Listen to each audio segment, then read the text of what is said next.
Alright, hey there Prox Gaming Crew, and this is Proxify here, and we are back for some more of the Twilight Princess HD Let's Play. And if you did miss out during the last one, well, we have made it over here to the Goron Mines, and now it's going to be that time to go and face off with the mini-boss here to pick up with the hero's bow of this episode, and at least continue onwards for the other half, and at least try to accomplish out with everything that we need to do within our way of using the hero bow. Now, for what this mini-boss is going to be all about, we are going to have to face off with a person, or I should say Goron, by the name of Dangroro. Now, Dangroro is going to be wearing a suit of armor, and his punches are going to be pretty gnarly. And while that is going to be happening, if you guys already do see it right over here, we need to use our iron boots around in some locations. And for how this mini boss battle is going to be all about is that we are going to have to use those said iron boots from there, because just with one punch, that guy is going to make you soar right across and fly right off the battlefield, and you'll have to kind of restart all over again. And this battle can get,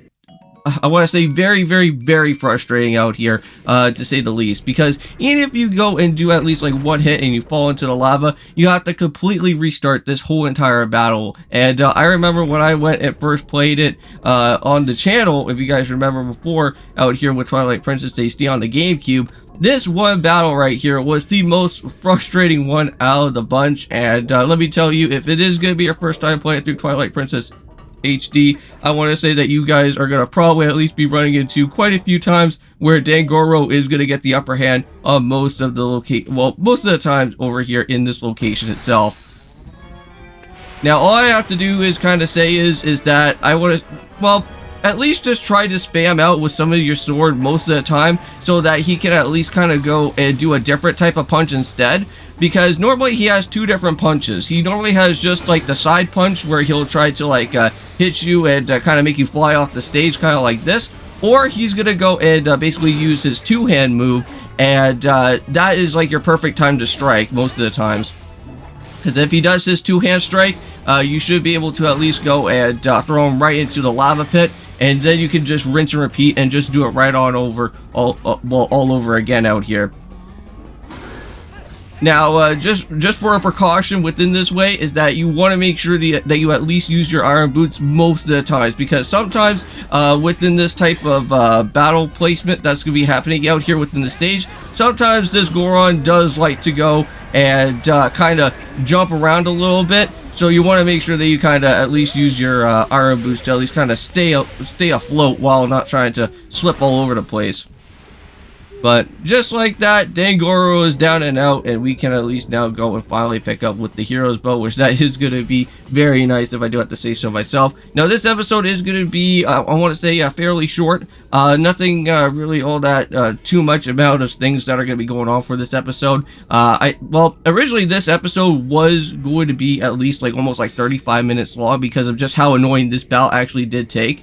There is actually, I want to say, at least 2 attempts that I had to go and do within this battle, because I think there was like a little bit sometimes where I did go and slip off, and that's why you guys got to see that that my heart placement is not really the same as how it used to be at the very beginning of how this episode was. But yeah, so I know that you guys are going to probably see is that my hearts are now fully back up. That was because I actually went and saved, and I actually had to take a little bit of a break from that Dangroro battle, because that was pretty frustrating. But however, since we do have a full set of hearts again, we can at least now go and pick up what the main item that is going to be here. Now, within these 2 videos for today, not only are we going to be just doing our way out here with just only with Twilight Princess, of course, but we're also going to have to do some more of Yokai Watch 3. I want to say currently right now, in Yokai Watch 3, you guys are going to be seeing a really gnarly team that we're going to be having at this point in time, and I'm very happy that with the way of how we used our 5-star coins, I was a little bit worried about how the 5-star coins were actually going to be getting used out here, because, again, I'm not really the greatest when it comes to this type of spinning Crankakai wheel that's out here. I guess you kind of have to judge exactly on what type of area that you're gonna have to kind of at least somewhat land on one of those spots to at least get like a really good yokai. And let me just say that with the 4 of the 5-star coins that we went and used, have some amazing type of yokai there, and I don't really want to spoil out with any type of yokai, but I will be naming quite a bit of some online friends that are going to be happening. And of course, if you guys ever want to go and leave a comment down below for any of the Yokai Watch 3 episodes, I will be of course going to be naming one after you as well. for the online, well, for you guys as well too, the Prox Gaming Crew. Now this part right here, I believe there's actually like 2 different spots that you could go. Now this spot right here is basically the main one that you want to go to. This one is that, well, you can get yourself now with the other key shard. Now I want to say that once we get this other key shard here, we should at least now be able to hopefully at least unlock ourselves with the boss key, right? Because we had all 3 pieces, and I believe by now we should at least have all of them all attached together. And we should at least be able to reach to the boss door location. Now, there is going to be a little bit of some backtracking, however, because once we go through the other room that's going to be here, there's nothing really else, anything too much afterwards. Because all that there is I think it's just like one other type of chest to go after, and then you just have to reach back over to where all those bulblins were at, where all those arrows were happening from there. Alright, now since we do have the arrows here, these B-bosses can get knocked out pretty quickly. And that's what we're going to be seeing through most of the time, is that later on throughout this game, we will have to go and hit some other B-bosses, and that would bring us into some other type of special locations, I want to say outside within the Hyrule field later. Now this part could get absolutely frustrating. I believe I actually did go and edit out on most of this type of spot here. But yeah, you want to make sure that you use your arrow for most of these type of predicaments here, because of just those annoying type of fire slugs that are around.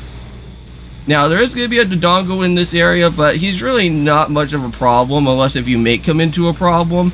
So just kind of let him just chill around in the far backside there while we just kind of just go and make sure that we go and hit the switch that is just right around here, and just like that, we got it.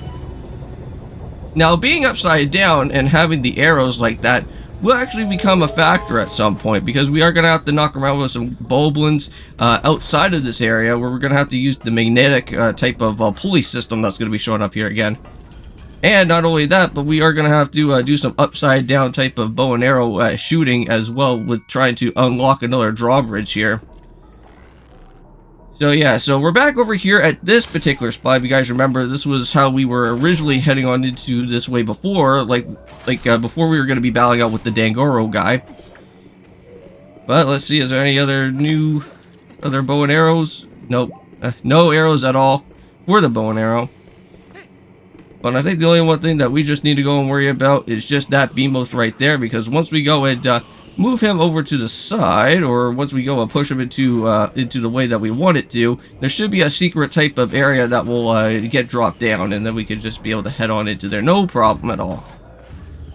Yep, and just like that, got the secret passageway opened up now. So just a few more steps closer, guys, and then we'll be right there to the boss door. All that we have to do now is just be very careful of all these bulblins that are out here with these arrows, because they will have dynamite around over here, and you want to be very careful. You know, unfortunately for me, with my hearts are not the same anymore now when I have my 5 hearts there.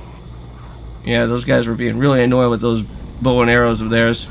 So now, since we got this magnetic pull system over here on this location, now we have to do some upside down type of shooting now.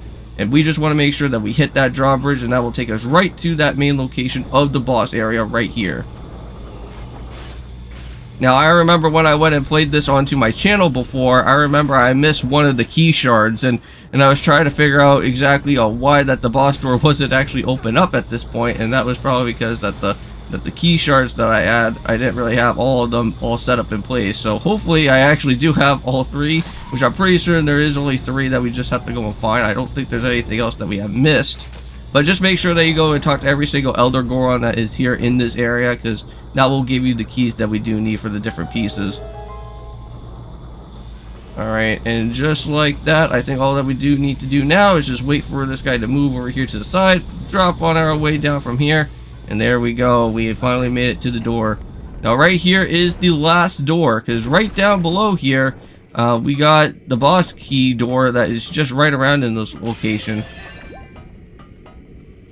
Now we just need to be a little bit careful with all the fire arrows here. Yeah, at least they give us quite a bit of other arrows as well, just so that we can at least keep ourselves a little bit prepared for it. Yeah, unfortunately we're going to get ourselves quite a bit hit by all these guys.